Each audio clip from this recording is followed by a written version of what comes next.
Sure, I would do honestly. As you know, I've been very vocal about that. I can tell you that is high on the agenda. In fact, I'm even willing here to give my word that of all those games that's playing, one of them, the 30-year game, must be, because one of those games is celebrating 30 years, must be shown. The guys of Saru has been really helpful, I must say. I speak to the CEO, Rian. Breweries has been very helpful. These are also plans, what we are celebrating today, to bring rugby to the people, to bring rugby to areas that has not had rugby. But I can promise you, I'm going to fight very hard that at least one of the games, the most important one, should be shown for everybody to see. But we understand, we must also be honest that players in the sport benefits from having their rights when they sell their rights.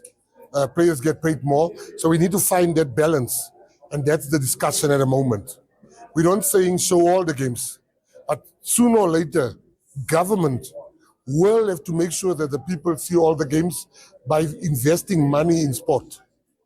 So, obviously, every year around this time, we are back here about this thing. As you say, the government will have to find a way. How feasible is that? Because at the end of the day, it's going to be a huge of money. Well, you say every year we hear. This is my first year, so I don't know what happened every year before this. But I can tell you, you saw the game against the All Blacks was shown during my term. It was shown on everybody saw it. So this is not just talk. South Africa has never understood the business of sport. They understood the entertainment of sport, but they didn't understand the business of sport. And if you can understand the business of sport, you can make sport much more accessible. It's feasible. You can make sport, you have to make sport available to your people, particularly when it is your national team. But we're not bulldozing through it. We are negotiating and we are looking for win-win situations for the sport, for the federations, and for the South Africans and the government. You speak of federations, Minister. I think we've seen a few of them being held at the Sports Portfolio Committee. Not too many of them covering themselves in glory or the questions that they've been asked, some very tough questions. Maybe just how do we fix that and just make sure that our federations are run well, so to speak? Well, you know, people must not lie. They must be honest that some of our federations are just a joke. You ask them, where's your office? They don't have an office. You ask them, what's your phone number? These are people that get millions. So the first thing I did, I closed the tap. Before you get any money from me, show me your office. Show me your website. Show me your address. Show me your board. Some of them has had board members sitting there for 25 years. Before some of the journalists sitting here were born, they're already board members. What nonsense is that? So what we are doing is we've taken an approach of one by one. We dealt with boxing. We've now got good people running boxing. We are now by basketball. Utter nonsense taking place there. And then we are coming to Athletics South Africa. You saw that they went to the tavern to have a meeting.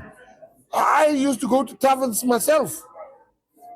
Where can you talk to each other? In taverns, you can't even have a serious conversation.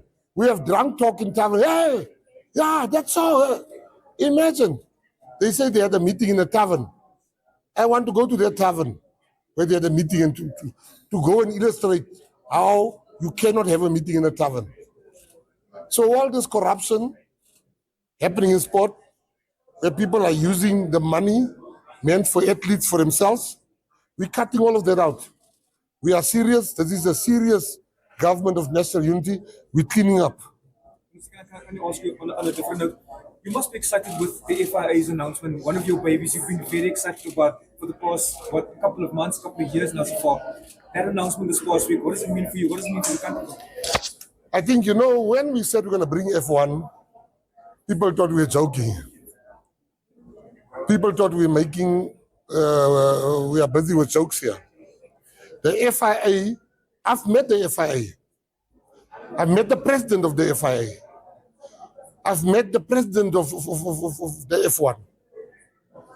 We sat down with the people of the Kailani group and we said government doesn't have money to pay for tracks and stuff.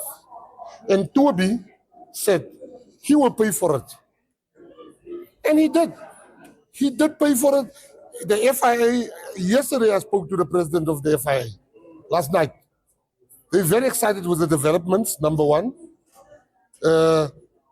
Next week we're going to meet them again to hand in our bid officially in Austria.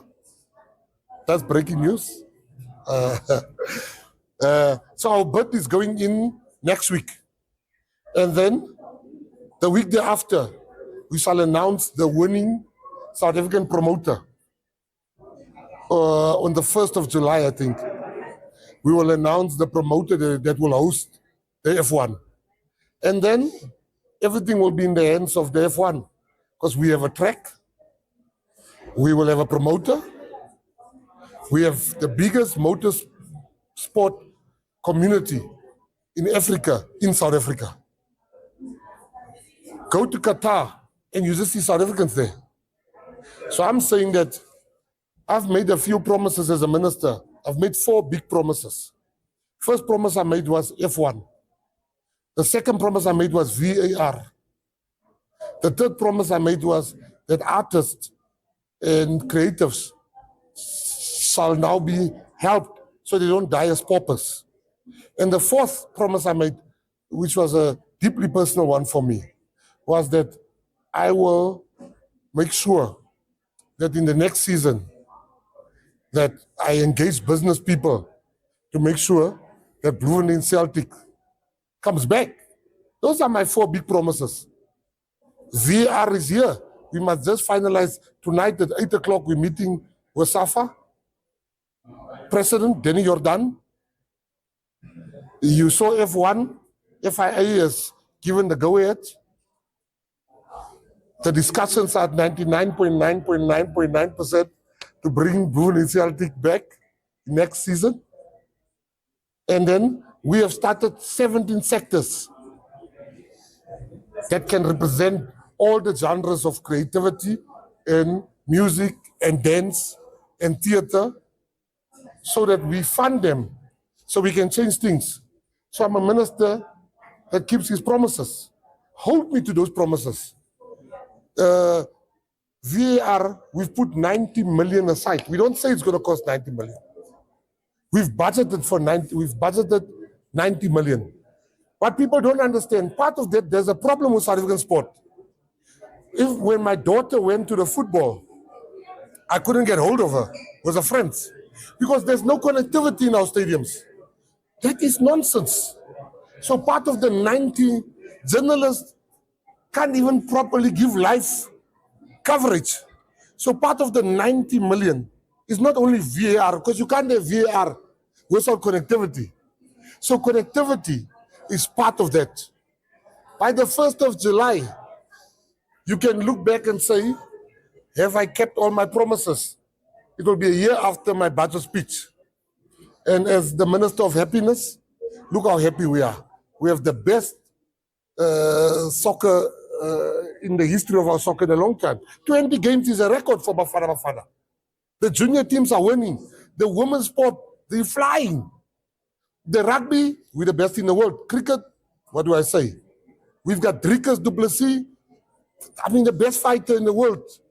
So all I'm saying is that South Africans just love sometimes to look at what we do wrong. But we as South Africans, we do many things right. Minister, I want to ask you a Afrikaans question. Can I just ask you an English question? And it might sound like a dumb question. Would the Minister of Sport in South Africa want the Formula 1 to happen in South Africa or rather in Rwanda? Must I answer Afrikaans? No, my English. No, I'm a minister. I was not appointed by President Kagame. I was appointed by His Excellency Matamela Cyril Ramaphosa. I'm a South African. Ek is 'n kind van die huis. You can't compare Rwanda but with South Africa. F1 is a business. Don't forget that. For 10 years, people can come here and do a lot of other stuff. You can only watch gorillas once or twice, then you get tired of gorillas. In South Africa, there's a lot of stuff to see. There's a lot of stuff to do in South Africa. The F1 would have been making the biggest mistake by overlooking. We're not going to teach people to love motorsport like in other countries, like Morocco, like Rwanda. We are enthusiasts of motorsport. It has been here before during apartheid. Imagine how many more people will there be. So Rwanda, we will help them after we've received them and show them no. Because we want them to get it, but not before us. We want Morocco to get it, but not before us. It's not in Monaco. You have Monaco, you have Imola, you have Monza. 3 races within a radius of 600 kilometers. How can the whole African continent not have 1 race? Nobody deserves to get it more than South Africa. We will help Rwanda get it. We will help Morocco get it. After we have it, we must be first. And I'm unapologetic about that. On merit, we deserve it. Minister, on that note, Banyana is going to the WAFCON state title defense on they're going on Monday, I believe. Your message for Banyana and within your plans, and I know you've stated your 4 main ones, the professionalization of women's football in the country. Well, firstly, I want to tell Banyana, you guys, you came on like a house on fire. Banyana is those teams where we don't worry much when they step on the field because those ladies, they always deliver. My message to them, sorry, you want me to start over? Oh, are you here? Oh, sorry, I thought you were recording and I felt sorry for you. So Banyana is those teams where you don't need to worry about. We have the strongest, Banyana, they've even inspired Banyana Bafana. Bafana is inspired by Banyana. They can deny that all they like. We would praise the women to high heavens and we will criticize the men. And they are now so inspired that they start winning like Banyana. I want to say I've engaged Sasso in my quest to professionalize and my quest to make sure that women must be paid equally and sponsors must put more money in. I've had a meeting with Sasso and I can tell you, they were already doing so much at Sasso and they promised me they will do more.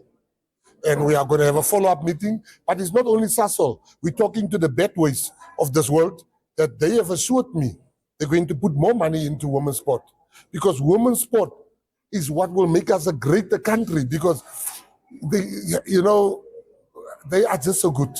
And I know we will have a special message for them. We know we'll wait for them at the airport. I know what that means. When South Africans wait for you at the airport, you know what that means. South Africans, they can be very kind and very ruthless at times. When you don't win, nobody comes to the airport. The minister will stand there alone like, it's a busy day, traffic is bad, they couldn't come, making the place. But once you win, they will be there 6 o'clock already at the airport. So make sure that we will be waiting for you at the airport, Banyana. You guys are the best.